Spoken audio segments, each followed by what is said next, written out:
Nous, ce qui nous intéresse, c'est l'aspect mobilité, agricole bien sûr, économique. Du coup, l'aspect agricole, c'est d'un côté une agriculture conventionnelle avec des très grosses structures, avec des coûts très réduits qui vendent sur le marché national et international, et des très petites structures comme nous, qui essayent de trouver une partie de terrain dans ce grand terrain de jeu, qui résiste avec la vente directe comme ici au marché. Alors, sur l'économie, on est un territoire effectivement qui est moins touché par le chômage qu'ailleurs, mais il ne faut pas oublier aussi que la population des Flandres est mobile et se déplace sur les pôles métropolitains, sur les agglomérations pour aller travailler. Il y a finalement une très grande partie de la Flandre intérieure et de la Flandre lisse qui, chaque jour, en fait, fait un déplacement vers la métropole pour son travail. Le but aussi du développement économique sur le territoire des Flandres, c'est de continuer à développer ce tissu économique local qui puisse faire travailler des gens du territoire, ainsi réduire les déplacements, mais aussi créer une véritable richesse sur le territoire. Ça peut être des entreprises, on a quand même quelques entreprises qui sont assez renommées, dans le secteur agroalimentaire tout d'abord, je pense qu'on est quand même un siège sur ce secteur-là. Après, il y a aussi tous les métiers qui sont liés à l'agriculture. L'économie, elle est en train de se développer, pas qu'en Flandre, mais on a quelques initiatives ici locales en Flandre, d'une manière peut-être plus sociale et plus solidaire. Et je pense que c'est ça l'avenir de l'économie aussi sur nos territoires. On voit par exemple des initiatives comme le court-circuit, comme les marchés du terroir qui se multiplient, qui se diversifient, la production locale, l'approvisionnement local. Je pense que c'est vers ça que se tournera l'économie de demain. Donc moi en tant qu'agriculteur, l'avenir sur le territoire, je l'envisage assez... je suis assez optimiste, notamment avec les diversités d'assolements qu'on a dans la région. On a des terres riches, donc qui nous permet d'avoir un potentiel de rendement assez élevé. On fait aussi bien sur le territoire l'élevage de porcs, volailles, bovins allaitants et bovins laitiers.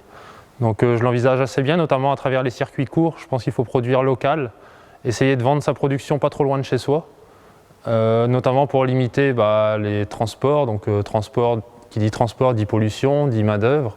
Ouais, je l'envisage assez bien. Pour mon cas personnel, développer dans les circuits courts, je suis déjà bloqué d'un côté vu que je suis à 500 mètres de la Belgique. Donc les Belges ont ce qu'il faut par chez eux. Ils ne vont pas venir en France pour acheter. Donc et je suis à 2 km du village et à 10 km des grandes routes et autoroutes. Donc moi, faire un magasin ici sur place, j'y pense pas trop parce que j'aurai pas la clientèle nécessaire pour me sortir un revenu tous les mois.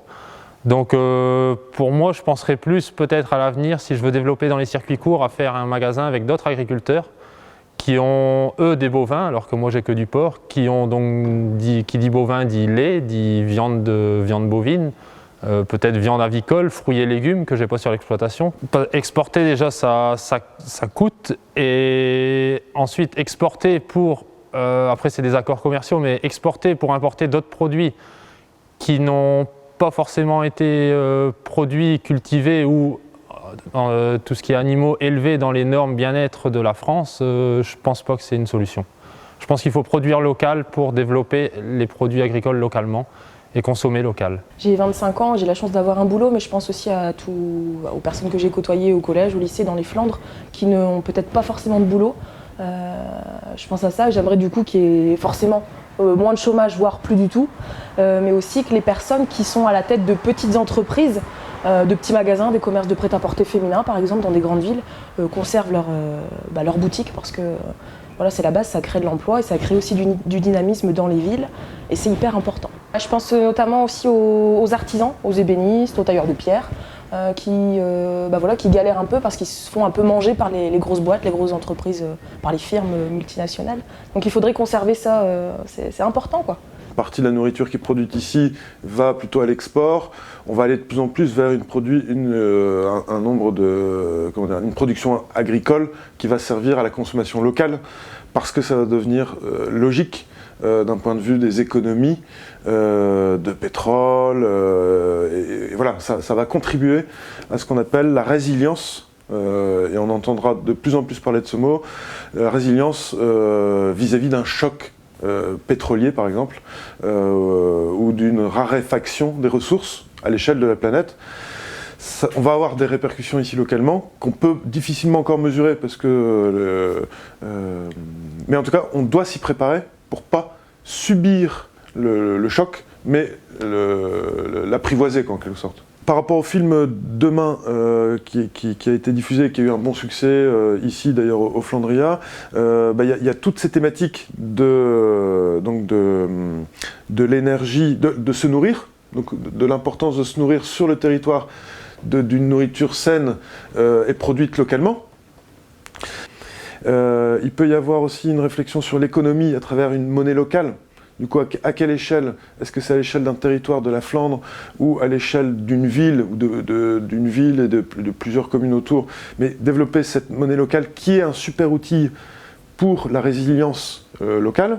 Donc cette Flandre, c'est aussi important qu'elle s'inscrive dans la 3e révolution industrielle. C'est ce grand projet maintenant en Hauts-de-France, donc porté par à la fois le Conseil régional, la CCI de région Nord-de-France et l'ensemble des CCI.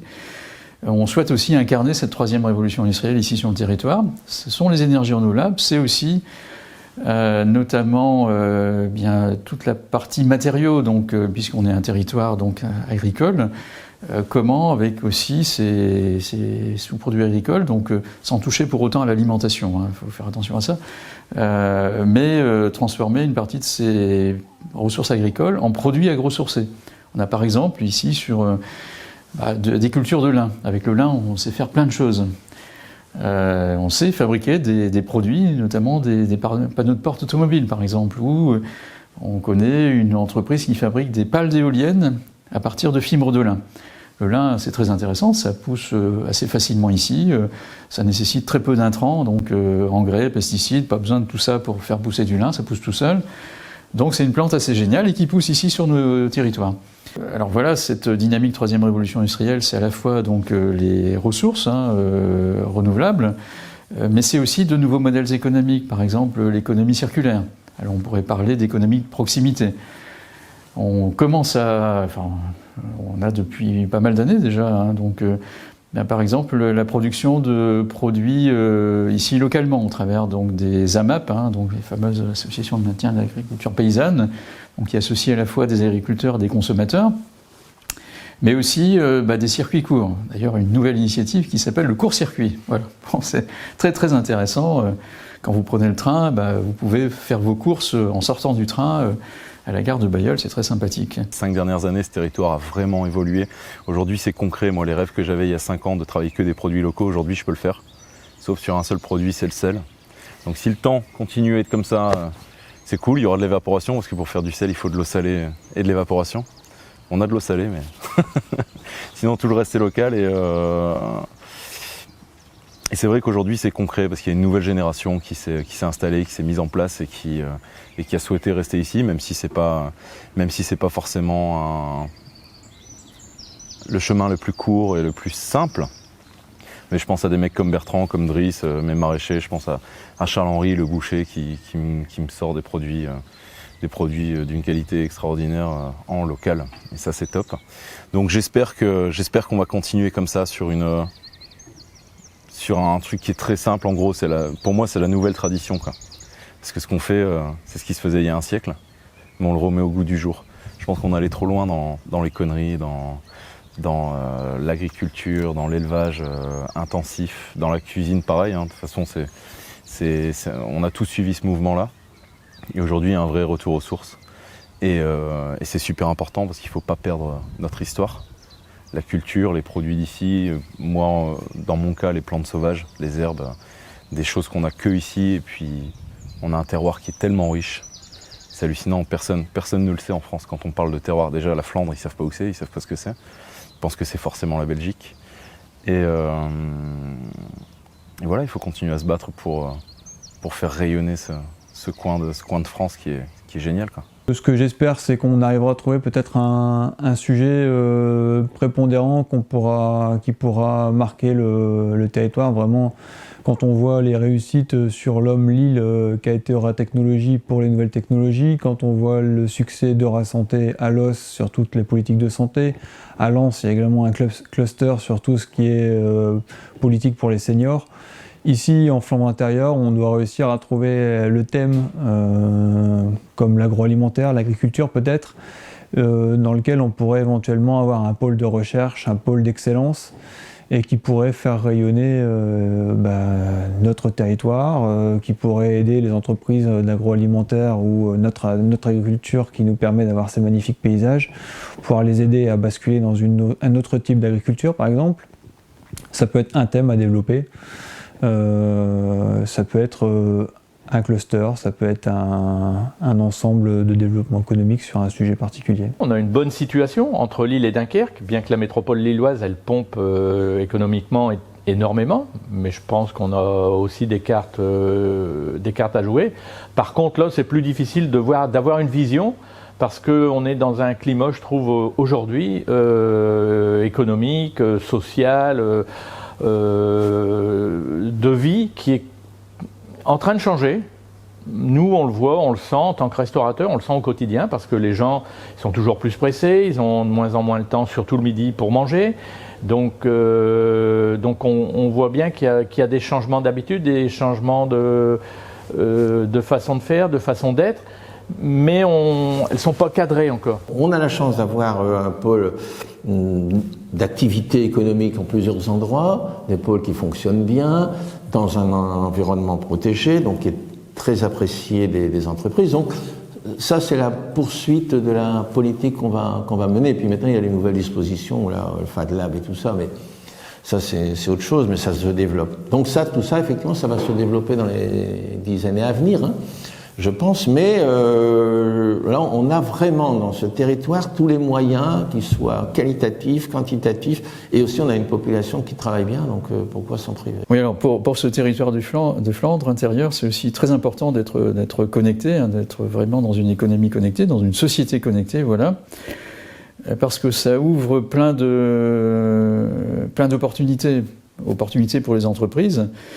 Le fait d'être connecté sur des réseaux très haut débit, hein, sur ces fameuses autoroutes de l'information, et bien finalement on peut, en étant basé à la campagne, finalement travailler comme si on était en ville, travailler à distance, hein, dans un centre de télétravail, par exemple. Je crois beaucoup à ces petits centres de télétravail dans les villes moyennes. Donc quand on voit le nombre de personnes qui prennent le train le matin pour arriver au bureau et finalement pour se connecter sur un ordinateur, parce que c'est ce qu'on fait beaucoup, hein, finalement on pourrait le faire de la campagne ou étant basé sur un centre de télétravail partagé, quoi.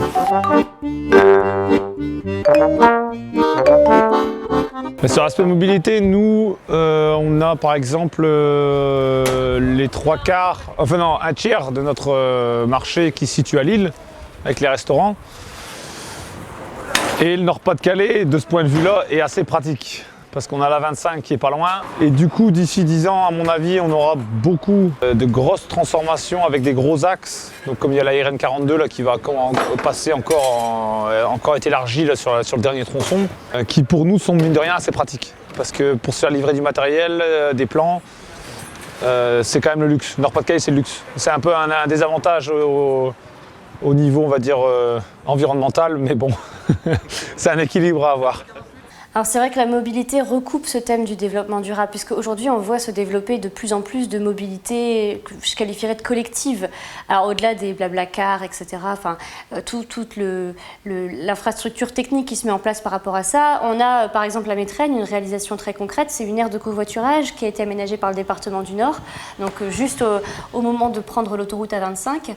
Et si vous regardez bien, tous les matins, cette aire de covoiturage est pleine quasiment tous les jours. Après, forcément, sur la mobilité, on a aussi bien sûr sûr la question des transports en commun. Je pense que c'est important de développer le pôle gare d'Hazebrouck, mais aussi de ne pas oublier la gare de Bailleul et toutes les petites gares annexes dans le secteur du Cassellois. Il y a aussi un projet de développement de pôle gare et de gares transporteurs voyageurs sur la Gorgue, en territoire Flandre-Lys. Je pense que c'est important aussi de ne pas négliger cet aspect transport en commun. Alors bien sûr, la mobilité, on ne peut pas non plus négliger les axes routiers qui sont importants. Alors c'est sûrement un sujet très sensible et très difficile quand on voit l'actuel contournement de la RD 642, Hazebrouck-Renescure. C'est un sujet qui est quand même parfois compliqué. Mais pour le développement économique, c'est un sujet d'importance. Il s'agit de faire une liaison qui va de Boulogne jusqu'à la 25. C'est du développement économique et le développement de la mobilité, c'est aussi la mobilité économique. Aujourd'hui, par exemple pour la mobilité, ce qu'on recherche plus, ce sont des solutions de mobilité. C'est pas tellement forcément d'être propriétaire de sa voiture, mais c'est de savoir combiner les modes de transport, et c'est très important pour la Flandre intérieure, combiner ces modes de transport, parce qu'on est un territoire à la fois urbain, avec des villes moyennes, mais aussi très rural, donc avec de nombreux villages. Comment on connecte tout ça dans une nouvelle mobilité douce ? C'est à la fois donc, des modes de transport doux. Là, c'est la voiture électrique, par exemple. Donc, mes panneaux solaires de tout à l'heure, ici, dans une ferme du 18e, permettent de recharger en partie ma voiture électrique. Voilà. Donc, on peut combiner le passé et le futur, c'est tout à fait possible. Si je reviens sur la mobilité, on a beaucoup plus besoin d'une solution de mobilité qui combine des modes de transport doux, comme la voiture électrique, comme le vélo électrique, ou le vélo tout court, la marche à pied. Mais aussi le bus, le train. Donc il y a certainement des solutions nouvelles d'intermodalité à trouver pour ce territoire de Flandre.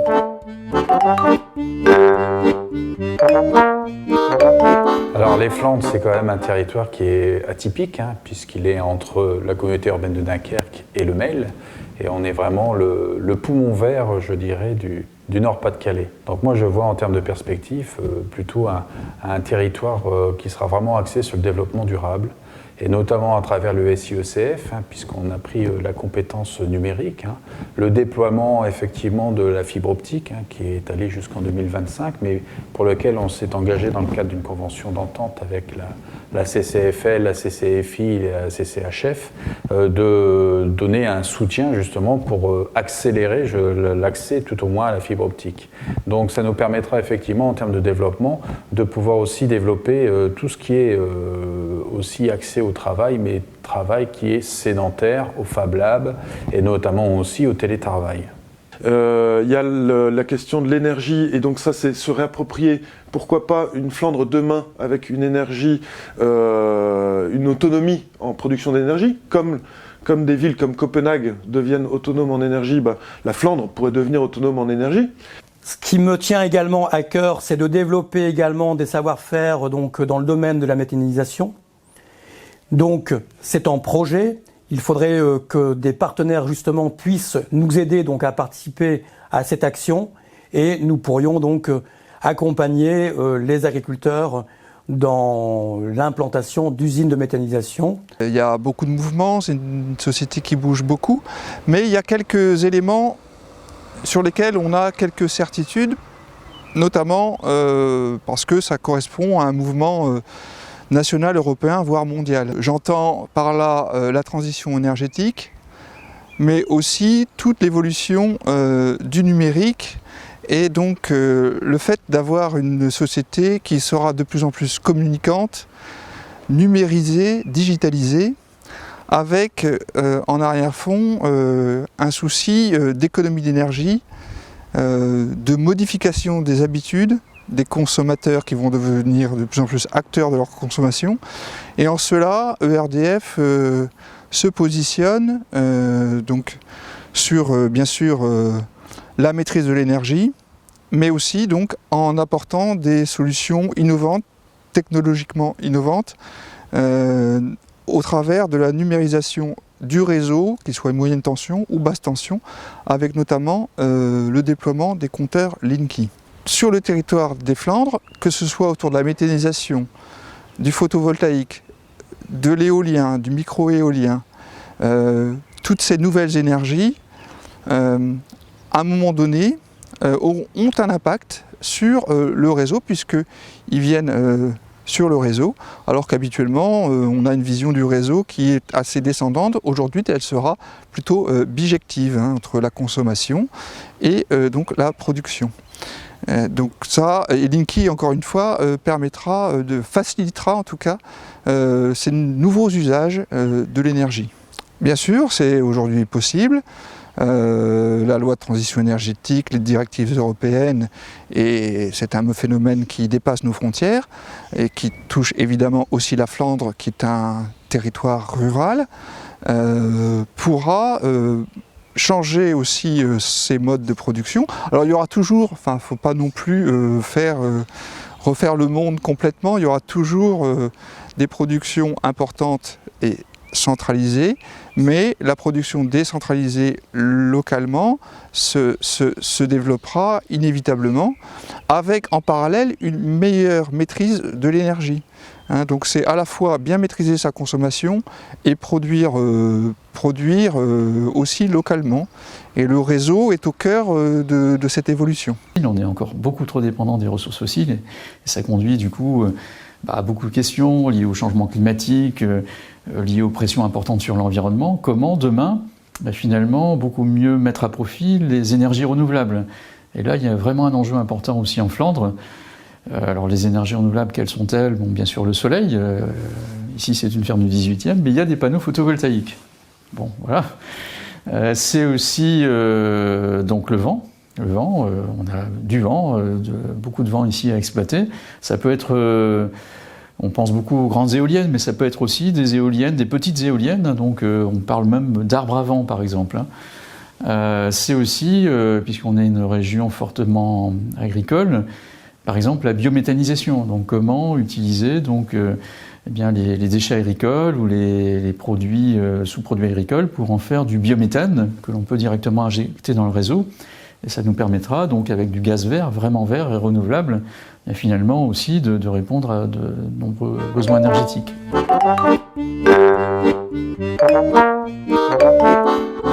Ce qui est vachement marrant quand tu dis que tu es flamand de France, déjà les Flamands de Belgique sont surpris, parce qu'ils l'ont oublié, que la Flandre continue, elle ne s'arrête pas à la frontière. Et quand tu dis ça à un mec qui n'est pas forcément de ce coin d'ici, de ce coin-ci, il dit ouais, t'es ch'ti quoi. Non, je suis pas ch'ti, je suis flamand. Parce qu'il y a un territoire qui a une histoire, qui a une culture flamande très, très marquée. Ce qui est dingue aussi, en fait, c'est que, au même titre qu'il faut relancer et qu'on a relancé tout un terroir, il faut aussi relancer ces échanges socioculturels entre la France et la Belgique côté flamand. Parce que mine de rien, on mange la même chose, on boit les mêmes bières. Il y a juste cette barrière de la langue qui est dommage. Moi, mes parents parlaient flamand. Moi, je parle pas flamand. Je le comprends. Enfin, les seuls trucs que je sais dire, c'est le flamand du bistrot, quoi. Donc jamais devant les dames. Mais ouais, c'est super important et c'est presque même vital pour cette région de favoriser les échanges flamands, même si c'est entre deux pays, quoi. Pendant des années, le territoire a vécu dans son jus, sans aucun apport de population extérieure. Depuis 30 ans, on peut voir un petit peu plus d'apport extérieur de la métropole lilloise, du Dunkerquois ou de Saint-Omer. Et il y a un vrai métissage, un vrai partage de richesses qui est en train de se faire. C'est assez magnifique. Et le but dans 10 ou 15 ans, c'est continuer ce métissage de nos particularités pour créer cette nouvelle culture de Flandre intérieure en faisant coïncider nos identités. Ce que je souhaite également donc apporter pour le territoire, ça serait par exemple des cours de langue, notamment donc d'anglais, mais aussi de néerlandais, parce que bon nombre d'agriculteurs travaillent avec des flamands et ils ont besoin donc de la connaissance de cette langue justement pour négocier leurs contrats.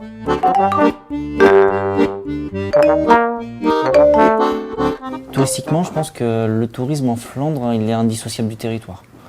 C'est une économie à part entière. C'est quelque chose qui va pouvoir vraiment amener de l'activité sur le territoire. De l'activité, ça induit aussi des emplois. Après, je l'imagine avec du tourisme un peu durable, voilà. possibilité de se déplacer de façon douce sur le territoire, des pistes cyclables, un vrai réseau de pistes cyclables, que demain on ne soit plus obligé de prendre la voiture pour aller au boulot, mais qu'on puisse le faire en vélo. On a quand même la chance d'avoir un territoire qui est relativement plat en termes de topographie. Voilà, c'est la moindre des choses, je pense, de pouvoir réfléchir sur ces moyens de circulation durable, qui peuvent par ailleurs être de vrais aussi vecteurs d'attractivité touristique, parce que aujourd'hui, les gens ont besoin de prendre le temps. Ils ont besoin de vivre une expérience, et voilà, un déplacement doux, conserver les traditions de la Flandre.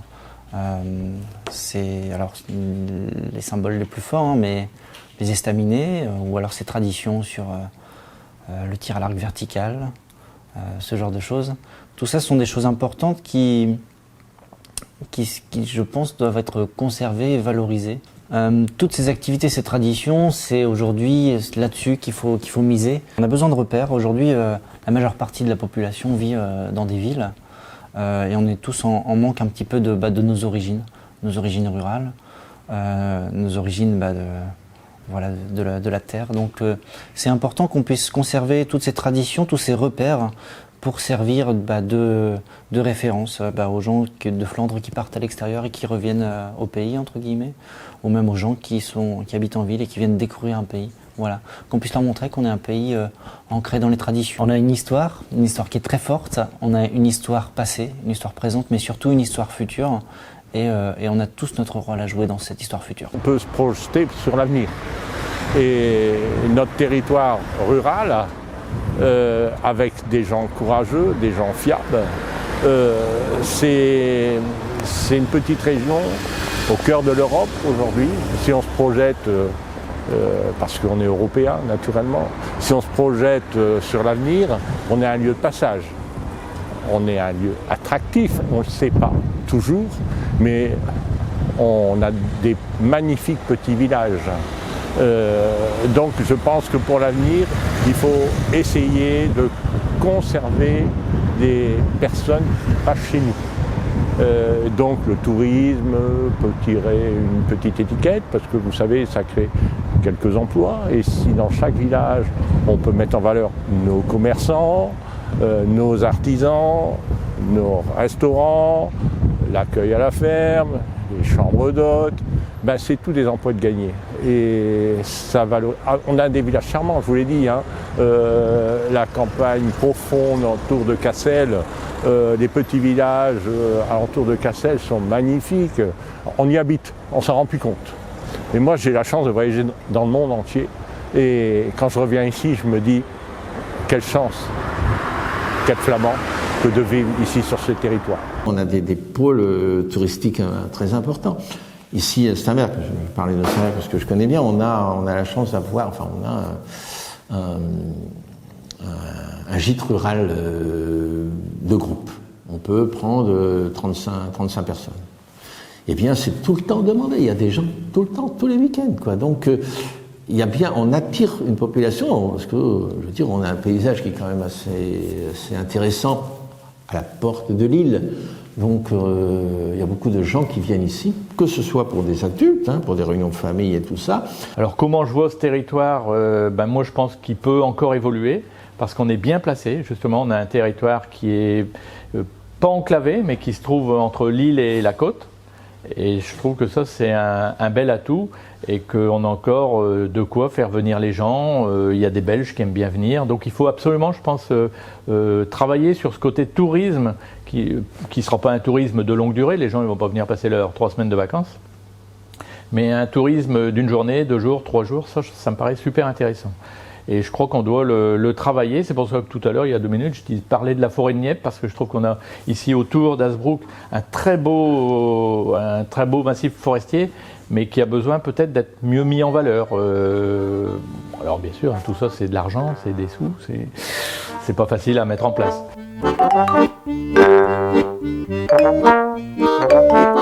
On a la chance de vivre dans un cadre de vie qui est assez sublime. Les Monts de Flandre, Saint-Jean-de-Scapelle, plus beau village de France.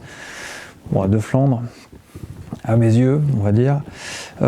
Conserver nos traditions, le carnaval, pas parler des rois mages, ça ferait un gros clin d'œil. La langue flamande qui me semble plus qu'importante de sauvegarder, ça fait partie de notre patrimoine, nos toponymie, nos patronymes. Nos noms de villages sont en flamand. Sans la langue flamande, notre territoire perdrait une énorme richesse et d'énormes qualités. Je ne parlerai pas de gastronomie ou d'architecture parce que ça me semble tellement logique de le sauvegarder. Pour moi, dans 10 ou 15 ans, on a tout pour être heureux ici.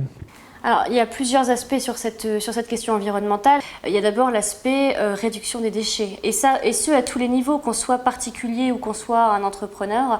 La réduction des déchets, c'est un sujet qui touche tout le monde. Et c'est un sujet d'avenir, parce qu'aujourd'hui, on doit quand même changer nos modes de consommation, nos habitudes. Et c'est une question qui est un enjeu primordial pour la planète, pas forcément que pour notre territoire des Flandres, mais ça doit s'étendre à une échelle bien plus grande que notre territoire des Flandres. Après, bon, le côté environnemental, développement durable, c'est aussi de maintenir bien sûr l'agriculture, la ruralité de nos territoires. Donc de ne pas pénaliser l'agriculture, on est quand même, nous, en Flandre, une terre agricole, je pense que c'est reconnu par tous. Et il faut vraiment qu'on puisse maintenir ça et entretenir ça. Quand on voit l'état de l'environnement dans le monde, et même à notre niveau, je veux dire, je crois qu'il est plus que temps, même si on n'a pas l'impression que les gens s'en rendent bien compte, parce que quand on parle d'environnement, c'est toujours pour les autres, mais je veux dire, nous aussi, on est quand même très partie prenante. Et dans nos actions, il faudrait que toutes les actions que l'on développe, que ce soit en voirie, en développement économique, enfin tout ce il faudrait que l'environnement soit intégré.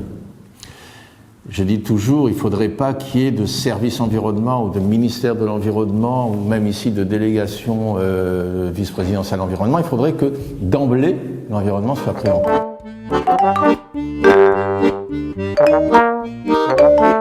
Je pense que dans 10 ans, du coup en 2026, il y aura toujours autant de dynamisme dans les Flandres parce qu'on a beaucoup de festivals, on a beaucoup de choses qui bougent. Donc je pense qu'on ne va pas perdre en qualité, en mouvement et en choses intéressantes à voir. Je pense que cette région, il faut continuer à ce qu'elle soit ouverte sur les autres, sur l'accueil, l'accueil des gens différents qui viennent d'ailleurs. Donc c'est important. C'est important aussi en Flandre ce mélange des cultures. On le voit par exemple de manière très simple au travers de la musique. La musique, c'est pas quelque chose de monolithique, ça voyage. On a des morceaux de musique ici, puisque je joue un petit peu de musique traditionnelle, dans un groupe qui s'appelle Tochemir, voilà, c'est le coup de pub. Eh bien, on est comme ça une cinquantaine de groupes à peu près dans la région là, qui tournent.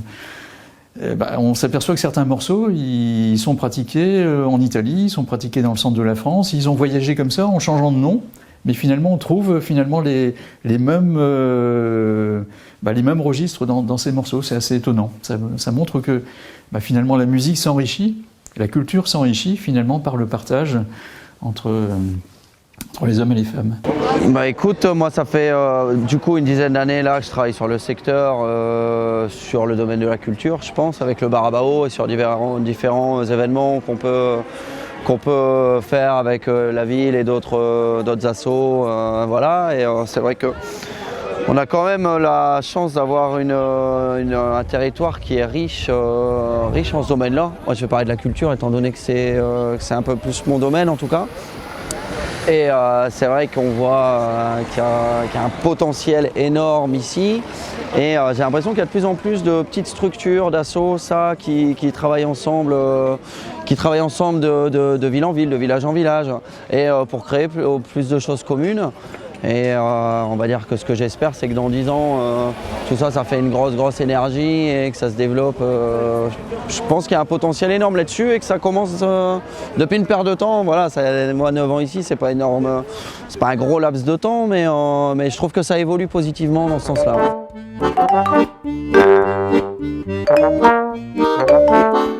Il me semble que j'ai vu dans la presse il y a peu de temps une femme qui allait rencontrer des personnes âgées chez elle, donc à leur domicile, pour partager une tasse de café, une bière, un bout de gâteau. Je trouve ça vachement intéressant, ce serait un concept à développer dans les Flandres. Et je pense qu'il faudrait penser à organiser plus de sorties peut-être, mais des sorties intergénérationnelles pour qu'on se rencontre tous. On a plein de choses à apprendre de nos anciens. Je pense qu'eux aussi ont beaucoup à apprendre de nous. Donc des sorties, des choses comme ça. Il faut resserrer les liens, je pense. Alors après, peut-être que sur le...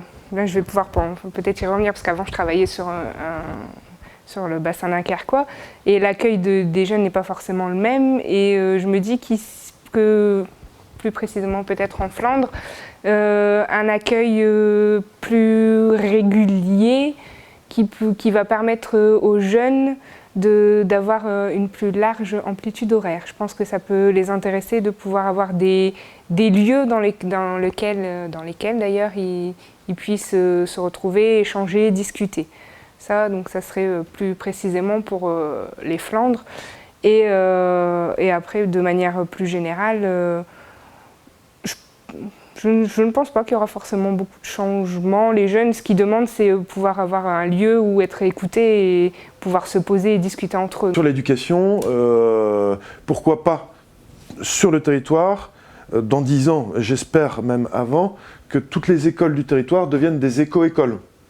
Il y a un label qui est né d'éco-école. Il y a déjà une éco-école à Cassel. Il y a certainement peut-être d'autres éco-écoles sur le territoire. Pourquoi pas plus d'éco-écoles? Enfin, toutes les écoles du territoire, lycée, collège, école primaire, deviennent des éco-écoles. C'est-à-dire qu'on serait dans l'éducation à l'éco-citoyenneté pour construire demain.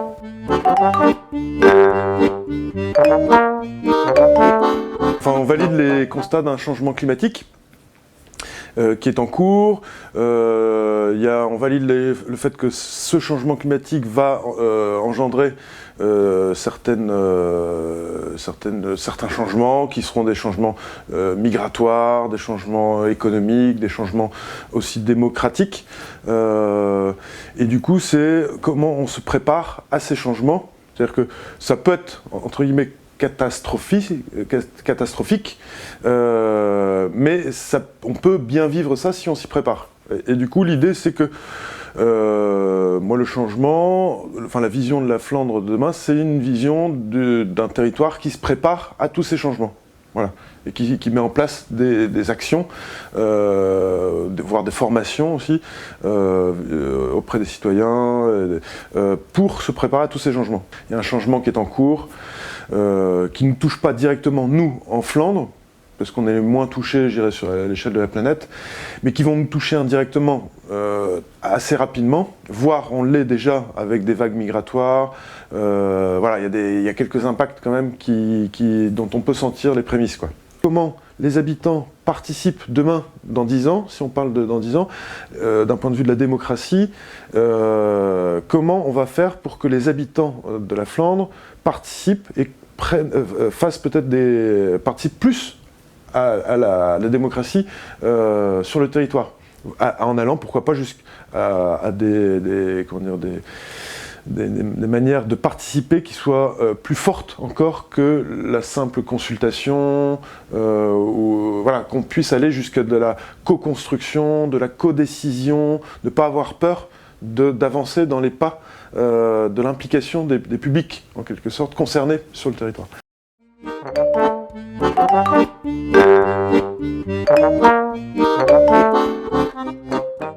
Avec plus d'arbres pour faire plus de récoltes, éviter de mettre trop d'engrais pollueurs dans les céréales.